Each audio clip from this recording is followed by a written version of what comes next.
We're all going through a journey. Certain people call this journey a roller coaster, with ups and downs and twists and turns. If you're trying to find your way through all the chaos and obstacles of youth, it can be overwhelming. But you're not alone. We'll be sharing stories of others who've faced and overcome similar challenges, and we'll be learning how to reconnect with your faith.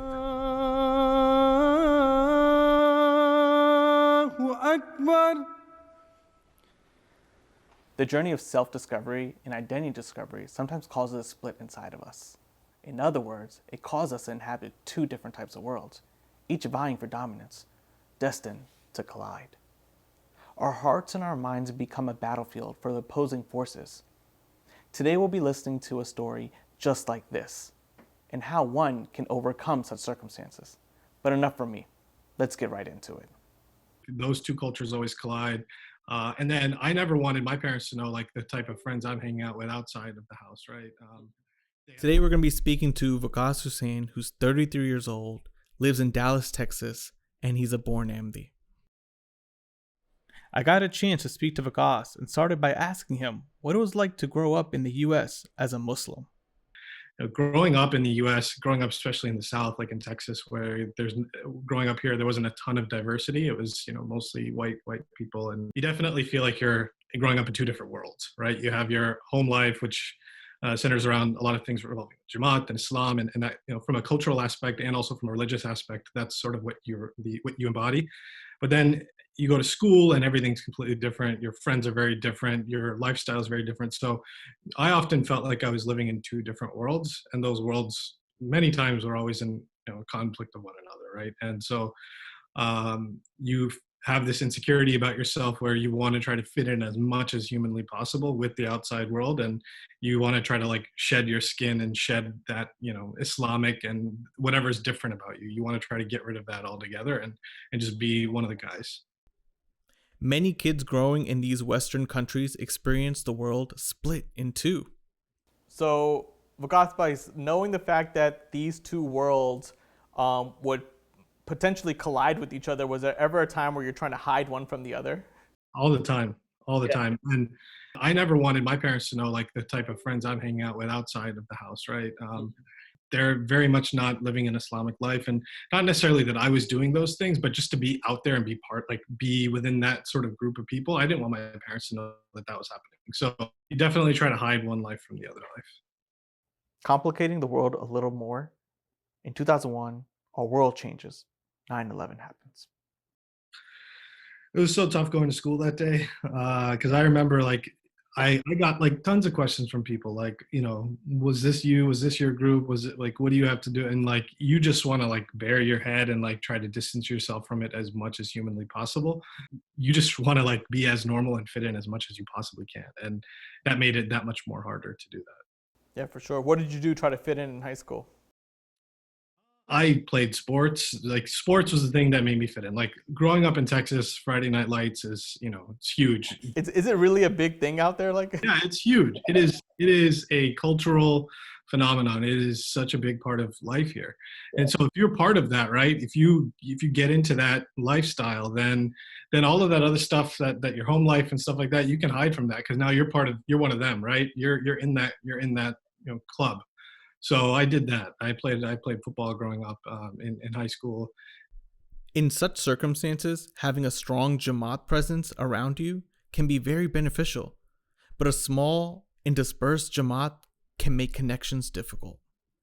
Yeah, so our Jamaat like Dallas is a big Jamaat now, alhamdulillah, but growing up in the late 90s, early 2000s, it was a small Jamaat, right? It was not a ton of Ahmadis here. So we would have a fall class once a month. And so like it was very much just like, oh, you just go there for once a month for an hour or whatever, do what you have to do. And I had a couple of friends in a fall class, but also there wasn't a ton. There's only two other kids that were my age. There was everyone else was much older than me or much younger than me. So I didn't really have like a strong, like nowadays I'm so in envy of like what infrastructure we have in place from a Khuddam and a Atfal standpoint. Having passed through such a childhood and early youth, Waqas entered adulthood having almost left the old world of his parents behind him.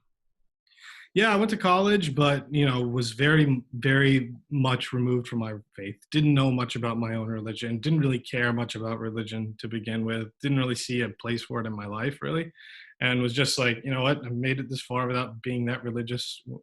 What is it going to do for me, right? So you just kind of have it attached to your name, and that's whatever. But for myself, I was still very much in the mindset of trying to, now you're in college and trying to fit in with that crowd, and just wanting to, find the right people to associate with that are going to help you out like materially in your life. So that's all I thought about. I didn't, faith was the very last thing on my mind.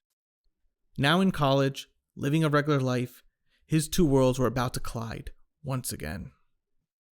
When did I start to like decide that I want to start to explore my faith again? I think it came in my third year of college.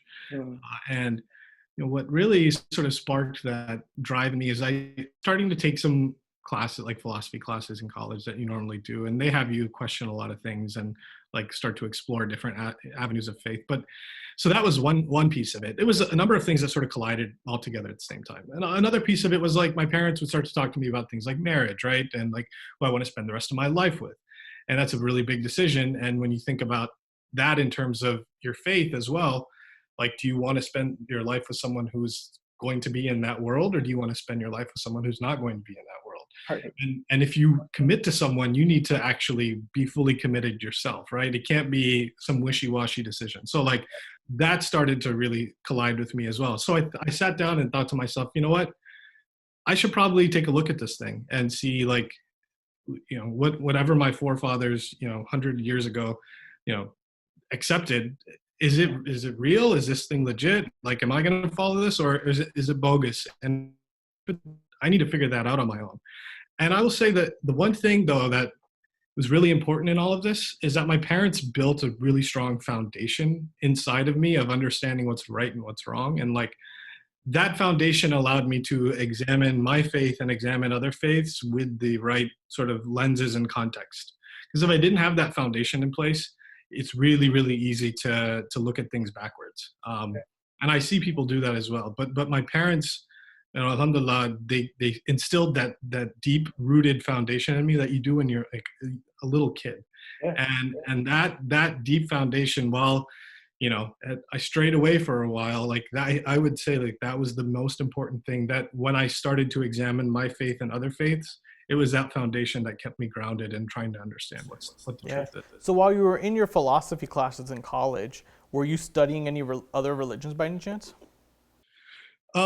Yeah, in the philosophy class I took, we looked at atheism, we looked at Christianity, we looked at Buddhism and Hinduism as well. So we kind of like looked at the entire gamut of some of the main faiths. Waqas even considered atheism once as his path in life.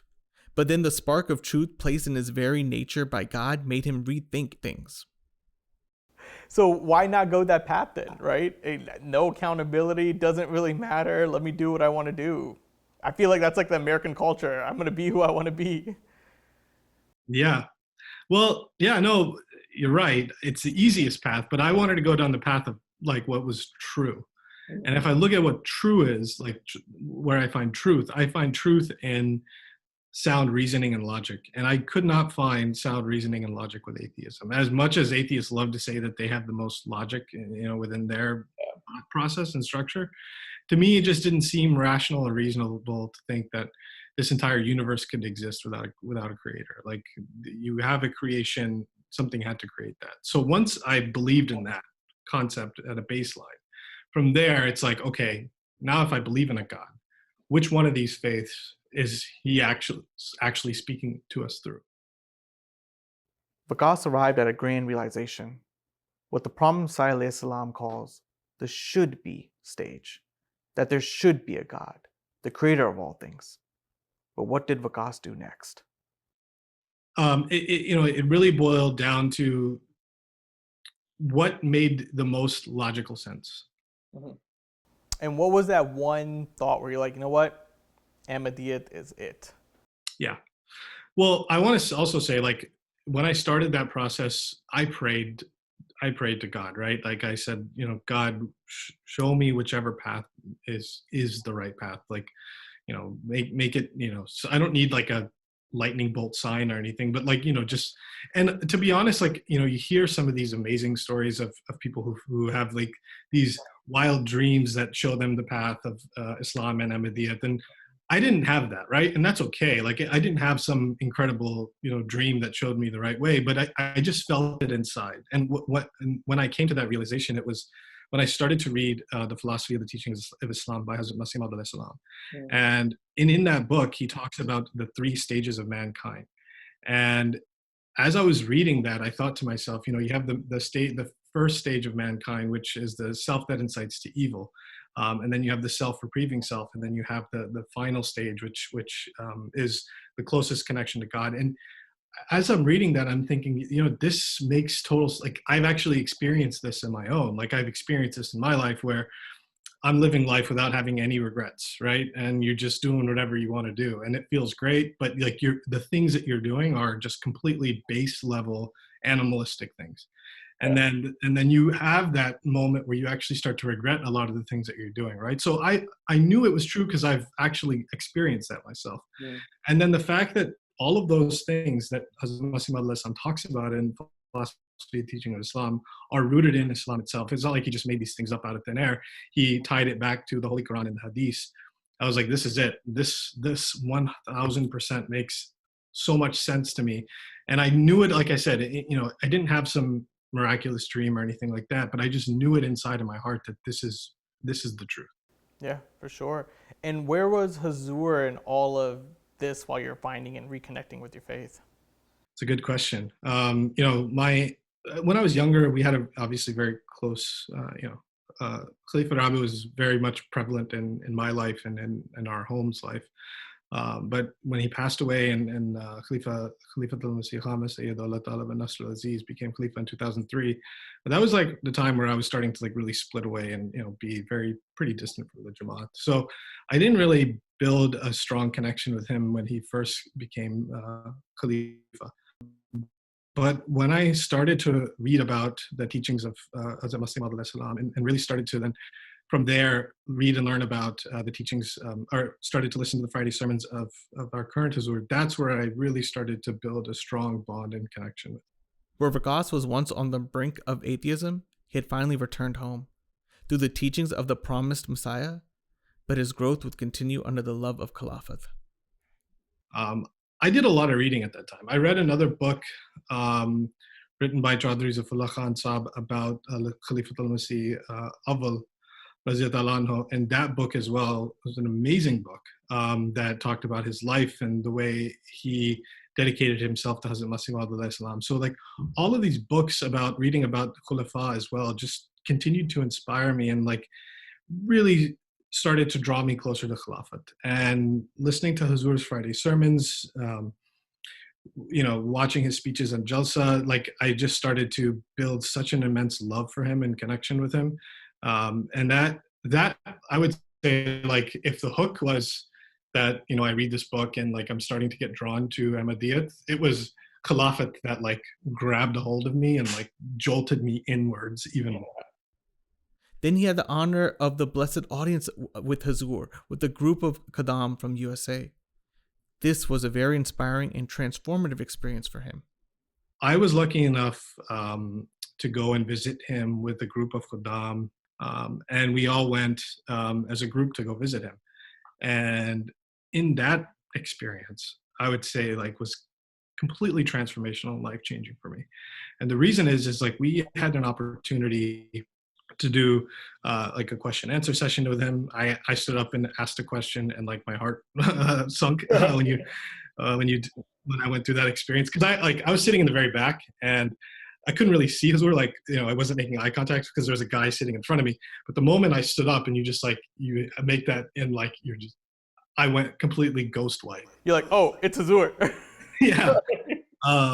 So that was terrifying. And then when we had an opportunity to do Bath in Masjid Fazl with him, and that was such an emotionally transformational experience for me. And I think it was, more so than any other time I had an opportunity to meet him, because I was with my brothers. I was with these Khuddam that I had gone through a lot with, and that experience of brotherhood, kind of like when you do congregational salat rather than doing it by yourself, right? You're going through this experience with 50, 100 other guys that you're so close with.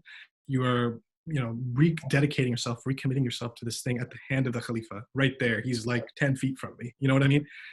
Such a powerful, powerful moment and experience that it just completely moves you and transforms your life. तेरी नजरों से जाम भर भर कर शेर होते सरूरते हैं लोग